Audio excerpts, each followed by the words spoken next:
আসসালামু আলাইকুম দর্শক, আপনার নাম বলে প্রশ্নটি করুন। হ্যালো, আসসালামু আলাইকুম। আপনাকে চট্টগ্রাম থেকে ফোন করলাম। ওয়ালাইকুম আমার সালাম, নাম বলুন। নুরিসাদ। জি বলুন।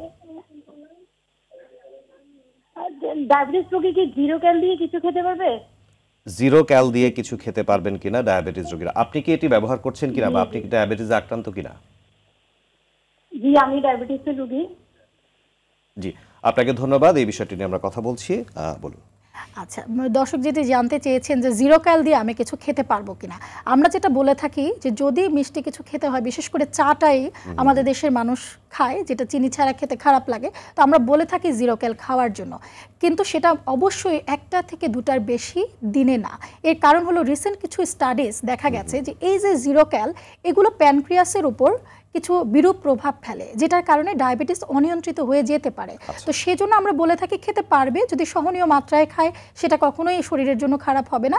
অবশ্যই সেটা একটা থেকে দুইটা, 24 ঘন্টার মধ্যে একটা থেকে দুইটার বেশি। আসলে আমরা জানি প্রত্যেকটা বিষয়েরই কিছু কিছু সাইড ইফেক্ট থাকতে পারে। রিসেন্ট স্টাডি বা পরিসংখ্যানগুলো বলছে যে এই ক্ষেত্রেও কিছু কিছু সাইড ইফেক্ট হতে পারে, সেটি আপনি উল্লেখ করবার চেষ্টা করছেন। কাজেই যারা ব্যবহার করছেন তারাও যাতে সচেতন থাকেন সেই বিষয়টি নিয়ে, সেটি আমাদের বিশেষ গুরুত্বপূর্ণ বিষয়।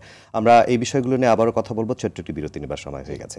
প্রিয় দর্শক, সুস্থ থাকুন অনুষ্ঠানের এই পর্যায়ে সংক্ষিপ্ত সময়ের একটি বিরতিতে যাচ্ছি আমরা। কিছুক্ষণের মধ্যে ফিরবো, আমাদের সঙ্গেই থাকবেন।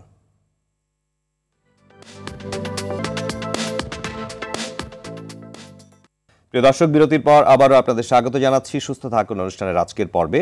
আমাদের আজকের আলোচনার বিষয় পবিত্র রমজানে ডায়াবেটিস রোগীদের প্রস্তুতি। আমাদের সাথে আলোচক হিসেবে উপস্থিত রয়েছেন মেডিসিন ও ডায়াবেটিস বিশেষজ্ঞ ডাক্তার সৈয়দা মনি চৌধুরী, সহযোগী অধ্যাপক, ইন্টারন্যাশনাল মেডিকেল কলেজ। আমরা একজন দর্শকের প্রশ্ন পেয়েছি, বিরতির সময়ে তিনি আমাদেরকে ফোন করেছেন। দর্শকের প্রশ্নটি নিব। আসসালামু আলাইকুম দর্শক, আপনার নাম বলে প্রশ্নটি করুন। জি, আমার নাম জুলকার নাইন, আমি শ্রীমঙ্গল থেকে বলছিলাম। জি বলুন। আমার ওয়াইফ কনসিভ করছে, ডাক্তার হচ্ছে আপনার কিছু টেস্ট দিছে, ওইখানে ডায়াবেটিস ধরা পড়ছে, হচ্ছে আপনার পয়েন্ট হচ্ছে 11। আচ্ছা। কিন্তু তার ইতিপূর্বে কোনো সময় ডায়াবেটিস ছিল না। জি। এখন আসলে তার মানে করণীয়টা কি? তিনি কি ব্যবহার করছেন, ঔষধ হিসেবে কি ব্যবহার করছেন? ইনসুলিন নিচ্ছেন? আমি এখনো কোনো ডাক্তার দেখাইনি, আজকে আর কি যাবো এমন একটা চিন্তা করছি আর কি। জি, আপনাকে অনেক ধন্যবাদ। খুব মোক্ষম সময় আপনি টেলিফোনটি করেছেন, কারণ খুবই গুরুত্বপূর্ণ একটি ইস্যু। একজন গর্ভবতী নারী যার ব্লাড সুগার ধরা পড়েছে 11, উনি বলছেন। আপনার পরামর্শ কি? আচ্ছা, ডায়াবেটিস আক্রান্ত যারা আছেন, প্রেগনেন্ট ওমেন, উনি প্রথমেই বললেন যে আমার ওয়াইফের আগে কখনোই ডায়াবেটিস ছিল না, এবার ধরা পড়েছে। এটাকে আমরা যেটা বলি জেস্টেশনাল ডায়াবেটিস মেলাইটাস, তার মানে গর্ভকালীন সময়ে তার ডায়াবেটিস। এই ধরনের রোগীগুলো যখনই বাচ্চা হয়ে যায়, বাচ্চা প্রসবের পর অনেক ক্ষেত্রে আমরা দেখি যে তার ব্লাড সুগার লেভেলটা নর্মাল হয়ে গেছে।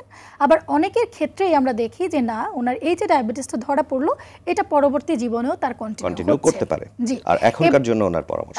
এখনকার জন্য ওনার যেটা পরামর্শ, আমরা বলে থাকি যে যদি ব্লাড সুগারের লেভেল 6.7 বেশি থাকে, সেক্ষেত্রেই কিন্তু ওনাকে ইনসুলিন নিতে হবে। এবং আমাদের কাছে রোগীরা প্রায় আসেন, গর্ভবতী মায়েরা, যে আমাদেরকে ওষুধের মাধ্যমে দেন, যেহেতু ইনসুলিনটা আসলে 3 বেলা দিতে হয়, তো আমাদেরকে মুখের কোনো ওষুধ দেন।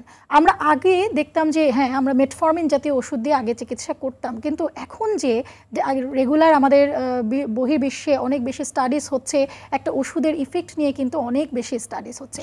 এখন আমাদেরকে ওনারা বলছেন যে আপনারা মেটফর্মিন যদি ইউজ করেন, সেক্ষেত্রে আমরা দেখতে পাচ্ছি গর্ভের যে সন্তান, তাদের ক্ষেত্রে অনেক সময় জটিলতা হতে পারে, এবং এই সন্তান পরবর্তীতে যখন 15-16 বছর বয়সের হয়, তখন ম্যাক্সিমামেরই ডায়াবেটিস ডেভেলপ করছে।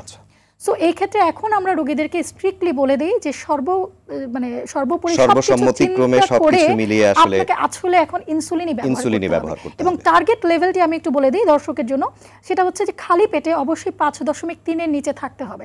আমরা কিন্তু নন প্রেগনেন্ট যারা, তাদেরকে বলছি যে 7 এর নিচে থাকলেই ডায়াবেটিস কন্ট্রোল খালি পেটে। কিন্তু ডায়াবেটিস যারা প্রেগনেন্ট, তাদের ক্ষেত্রে আমরা বলে থাকি যে খালি পেটে 5.3 এর নিচে এবং ভরা পেটে 6.7 এর নিচে, যেটা নন প্রেগনেন্ট হলে লেভেলটা আরেকটু বেশি। সো এর বেশি যদি থাকে, অবশ্যই ইনসুলিন নিতে হবে, কারণ যদি ডায়াবেটিস অনিয়ন্ত্রিত থাকে, বাচ্চা প্রসবের সময়ও কিন্তু অনেক জটিলতা হতে পারে। কাজেই আমাদের যে দর্শক প্রশ্ন করেছিলেন, তিনি নিশ্চয়ই উত্তরটি পেয়ে গেছেন, এবং ইনি চিকিৎসকের সাথে যোগাযোগ করে দরকার হলে পুনরায় পরীক্ষা করে ব্লাড সুগার লেভেল পরীক্ষা করে যদি প্রয়োজন হয় তিনি ইনসুলিন গ্রহণ করবেন, এটি তার জন্য পরামর্শ।